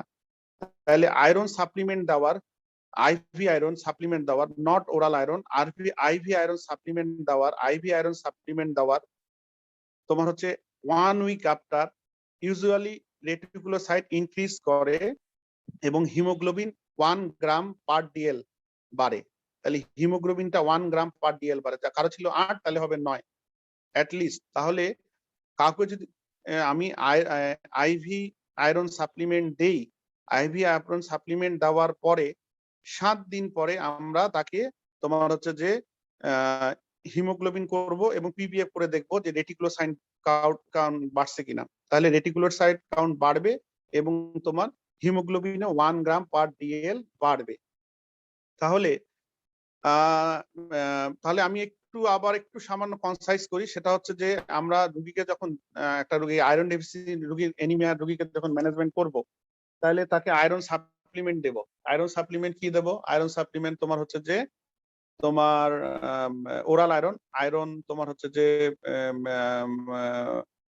তোমার হচ্ছে যে এই ফেরাস ফিউমারেট, ফেরাস গ্লুকোনেট, এগুলা হচ্ছে আয়রন দেব। ফেরাস ফিউমারেট, ওরাল আয়রন যেগুলা আছে সেগুলা হচ্ছে ferrous fumarate, ferrous gluconate. Ferrous fumarate হচ্ছে তোমার হচ্ছে 200 milligram 8 hourly for 3 to 6 months। Ferrous gluconate যেটা আছে সেটা হচ্ছে 300 milligram 12 hourly for 3 to 6 months। ঠিক আছে? এখন কেউ যদি তোমার হচ্ছে যে ওরাল আয়রনে ইনটলারেন্ট হয় অথবা যদি হিমোগ্লোবিন না বাড়ে, তাহলে আমরা আইভি আয়রন দিব। আইভি আয়রন কি আছে তোমার হচ্ছে যে আয়রন সুক্রোজ। আমি আইভি আয়রন গুলোর নাম একটু আগে একটু ঠিক করে এটা গুছায় বলা হয়নি, এইবার যেটা যেভাবে বলতেছি শোনো। সেটা হচ্ছে যে আয়রন সুক্রোজ, আয়রন ডেক্সট্রান, হ্যাঁ, iron sucrose, iron dextran, iron carboxy maltose. তাহলে আইভি আয়রন প্রিপারেশন কি কি আছে? Iron sucrose, iron dextran, iron carboxy maltose. তাহলে এই তিনটাই আইভি আয়রন প্রিপারেশন আছে। Iron sucrose, iron dextran, iron carboxy maltose. Iron sucrose, iron dextran এই দুটার অ্যানাফাইলিটিক রিঅ্যাকশন একটু বেশি হয়, আয়রন দিলে অ্যানাফাইলিটিক রিঅ্যাকশন বেশি হয়। সেক্ষেত্রে সেফ চয়েস অফ ড্রাগ হচ্ছে আয়রন কার্বক্সি মাল্টোজ। তাহলে আয়রন কার্বক্সি মাল্টোজ দিলে তোমার হচ্ছে যে রোগীর মানে সেফটি প্রোফাইল বেশি থাকবে। এবং আইভি আয়রন দেওয়ার পরে আমরা 1 সপ্তাহ পরে হচ্ছে যে তোমার হচ্ছে যে হিমোগ্লোবিন এবং রেটিকুলোসাইট কাউন্ট করে দেখবো যে 7 দিনের মাথায় হিমোগ্লোবিনটা 1 গ্রাম বাড়বে এবং তোমার হচ্ছে যে রেটিকুলোসাইট ইনক্রিজ করবে। তাহলে বুঝতে হবে যে আমাদের এফেক্টিভ আয়রন সাপ্লিমেন্ট হচ্ছে। এখন একটা জিনিস আসলে মিস গেছে, সেটা আমার লাস্ট মুহূর্তে আসে আসলো মনে আসলো, কিংবা ম্যানেজমেন্টে আসে মনে আসলো। সেটা হচ্ছে যে তোমার আরো common cause of iron deficiency anaemia যেটা ব্লাড লসের মধ্যে, সেটা হচ্ছে হুকওয়াম ম্যানিফেস্টেশন। সেটা তোমার হচ্ছে ব্লাড লসের মধ্যে যাবে। তো হুকওয়াম তো আর হিস্ট্রিতে আসবে না, হিস্ট্রিতে তুমি তো বুঝতে পারবে না যে হুকওয়াম আছে না নাই। হ্যাঁ, হুকওয়াম নট তোমার হচ্ছে যে পিনওয়ার্ম। পিনওয়ার্ম মানে হচ্ছে যে তোমার হচ্ছে যে পিনওয়ার্ম যেটা আমরা মানে ইচিং করে পেরিয়ানাল অ্যানাসকুইটার। হুকওয়ার্ম কিন্তু তোমার দেখা যায় স্টুলের সাথে সাধারণত আসে না। তাহলে হুকওয়ার্ম ইনফেস্টেশন, তাহলে হুকওয়ার্ম ইনফেস্টেশনের জন্য আমরা এই রোগীকে তোমার হচ্ছে যে অ্যান্টি হেলমেন্থিক দিব, যেমন অ্যালবেন্ডাজল, মেবেন্ডাজল। অ্যালবেন্ডাজলের ডোজ কত? 400 মিলিগ্রাম একটা দিবা, আর তার হচ্ছে যে 1 সপ্তাহ পরে আরেকটা 400 মিলিগ্রাম দিতে হবে। মেবেন্ডাজলের ডোজ কত? মেবেন্ডাজলের ডোজ হচ্ছে যে 100 মিলিগ্রাম 12 আওয়ারলি ফর 3 days। তাহলে রোগীকে হুকওয়ার্ম মানে রোগীকে ইম্পেরিক্যালি সব রোগীকে আমরা হচ্ছে যে অ্যান্টি হেলমেন্থিক দিয়ে দেব, কারণ আমাদের দেশে তোমার হচ্ছে হেলমিনথিয়াসিসটা কমন। তো তোমার হচ্ছে যে হেলমিনথিয়াসিসের জন্য আমরা তাহলে তোমার দিচ্ছি হচ্ছে যে অ্যালবেন্ডাজল, মেবেন্ডাজল। আর তাহলে তোমার হচ্ছে যে আমরা ম্যানেজমেন্টের মধ্যে কি কি আসলো? তাহলে প্রথমেই দিলাম আমরা oral iron supplement. If the patient is intolerant to oral iron supplement or fail to raise the hemoglobin, then we should change to IV iron replacement with iron sucrose, iron dextran, or iron carboxy maltose. But iron carboxy maltose is preferred. After giving IV iron, we should measure the hemoglobin level after 1 week. The hemoglobin should rise 1 gram per DL. And empirically, we should give the patient albendazole, mebendazole. Albendazole should be given 100 milligram, 400 milligram once, then 1 week after once. And mebendazole given 100 milligram 12 hourly for 3 days. তো ওইখানে যেটা বাদ গেছিল সেটা হচ্ছে যে তোমার হচ্ছে যে হুক ওয়ার্ম ইনফেস্টেশনটা, ওই তোমার যেটা one of the most common causes of iron deficiency anaemia in Bangladesh. তাহলে ওই আয়রন ব্লাড লসের মধ্যে যেটা যদি আমরা যখন কারণের মধ্যে ইটোলজির মধ্যে আসছিলাম, আমরা তো আসলে ইটোলজি নিয়ে আলোচনা করছি না, আমরা হিস্ট্রি নিয়ে আগাচ্ছিলাম। তো সেখানে তোমার হচ্ছে যে হুক ওয়ার্মটাও আসবে, সেটা ম্যানেজমেন্টে আসে। তোমাদেরকে বললাম আমি যে হুক ওয়ার্ম তোমার ইনফেস্টেশন যেটা আছে ওইটাকে প্রিভেন্ট করার জন্য আমরা ইম্পেরিক্যালি তোমার সব রোগীকেই আমরা এন্টি হেলমেট দিক দেবো, যেহেতু it is most common in Bangladesh. আচ্ছা, তোমাদের ওই যে তোমাদের গ্রুপ লিডারকে একটু একটু অনলাইন হও। স্যার বলুন। আসসালামু আলাইকুম স্যার। বললাম যে আমার একটু কাজ আছে আজকে, তো আমি একটু তো প্রথম ক্লাস নিলাম তো একটু ফ্যাটিক হয়ে গেছি। ক্লাসটাকে আজকে জি স্যার। এখানে অফ করি, জি স্যার। বুঝছো? তোমরা যদি আমাকে জি স্যার। 3 বা 45 মিনিট আর কোথাও যদি টাইম দাও পরবর্তীতে, হ্যাঁ, জি স্যার। জি স্যার। আধা ঘন্টা 45 মিনিট যদি তোমরা আমাকে টাইম দাও পরবর্তীতে কখনো, তো আমি জি হেরিডিটারি স্যার। হেমোলাইটিক অ্যানিমিয়াটা তোমার হচ্ছে আমি দেখে দেবো। তাহলে আমার তো বারবার রিং আসতেছে, তো কিছু কাজ মানে জি অনেকে অসুস্থ, কথা কি বুঝতে পারছো? জি একটু স্যার। স্ট্রেসড হয়ে আছি যে তোমার আচ্ছা। অনেক আত্মীয় স্বজন তোমার হচ্ছে যে বাড়িতে অসুস্থ। আমার মামাতো বোনের হাজবেন্ডটা 30% এফেক্টেড। কালকে এমডিসিবি দিলাম। সে একজন ডাক্তার, তার ওয়াইফও ডাক্তার। হ্যাঁ, তো ডিএমসি থেকে পাশ করা, ওরা দিনাজপুরে ঢাকা থেকে চলে আসছে, দিনাজপুরে আসে বসে আছে, তো এফেক্টেড, করোনা এফেক্টেড। তারপর আমার হচ্ছে বড় ভাই, আমার চাচাতো ভাই, সেও করোনা এফেক্টেড, তাকে ওই তো দিচ্ছি এখন, আজকে এখন যাই রেমডেসিভির দিব। তো এই হচ্ছে অবস্থাতে আমি একটু অফ করলাম, ঠিক আছে? জি স্যার, সমস্যা করবো? নেই। তাহলে ওকে স্যার, সমস্যা নেই। তোমরা কি হেরিডিটি হেমোলাইটিক অ্যানিমিয়াটা পরে করবা? ইনশাআল্লাহ স্যার, আমরা একটু সময় স্যার আপনি জানাবেনই স্যার। আপনি তাহলে সময় নিয়ে একটু জানাও। তাহলে আয়রন ডেফিসিয়েন্সি অ্যানিমিয়া আমি করলাম। আমি তো আসলে তো তোমার হচ্ছে যে এই ওয়ার্ড নিয়ে তো একটু ব্যস্ত আছি। তোমরা তো জানো যে উপরের যে করোনা ওয়ার্ডটা, যে 50 বেডের করোনা ওয়ার্ডটা, ওইটা কিন্তু আমার ঘাড়েই পড়ছে। এটা কি জানো তোমরা? না স্যার, জানি না স্যার। ওই যে উপরে যে তোমার ফিমেল ওয়ার্ডটা বন্ধ করে দিচ্ছে না, শুনছো কি? জি স্যার। হ্যাঁ হ্যাঁ হ্যাঁ। ওইটাতে শামীম স্যার আর আমি এই দুজনই রাউন্ড দিচ্ছি। তো এই জন্য একটু শামীম স্ট্রেস স্যার অবস্থায় বললো আছি স্যারের নাকি তোমাদের। 1 সপ্তাহ স্যার পড়ছে। শামীম স্যার বললো, শামীম হ্যাঁ, স্যারের এক ক্লাস ছিল সপ্তাহ। তো, শামীম স্যার বললো। হ্যাঁ, তো এই শামীম স্যার তো আজকে দিচ্ছে আর আমি তো রাউন্ড দিব, কিন্তু তারপরে ম্যানেজমেন্ট অনেক কিছু ঝামেলা করতেছে। মানে ম্যানেজমেন্ট মানে শামীম স্যার না, এমনি ওয়ার্ডের অনেক ধরনের, ধরো যে তোমার এই সিস্টার থেকে শুরু করে অক্সিজেন, ওটি, ওয়ার্ড বাই আয়া, এগুলো নিয়ে ঝামেলা হচ্ছে। কে মারা যাচ্ছে কখন, খুব ঝামেলা হচ্ছে। তো যা হোক আর কি, তোমাদের ক্লাসটা আমি গুছানোর চেষ্টা করছি, পুরোপুরি গুছাইতে পারিনি। তবে হেরিডিটি হেমোলাইটিক অ্যানিমিয়াটা একটু আলাদাভাবে গুছাই নিতে চাই আমি, যদি তোমরা সময় বের করতে পারো। আচ্ছা স্যার, একটা সময় বের করা যাবে স্যার, ইনশাআল্লাহ। তাহলে আমি তাহলে অফ করলাম তাহলে, হ্যাঁ, ওকে ঠিক স্যার। আছে। আচ্ছা, থ্যাংক ইউ। আসসালামু আলাইকুম। আসসালাম।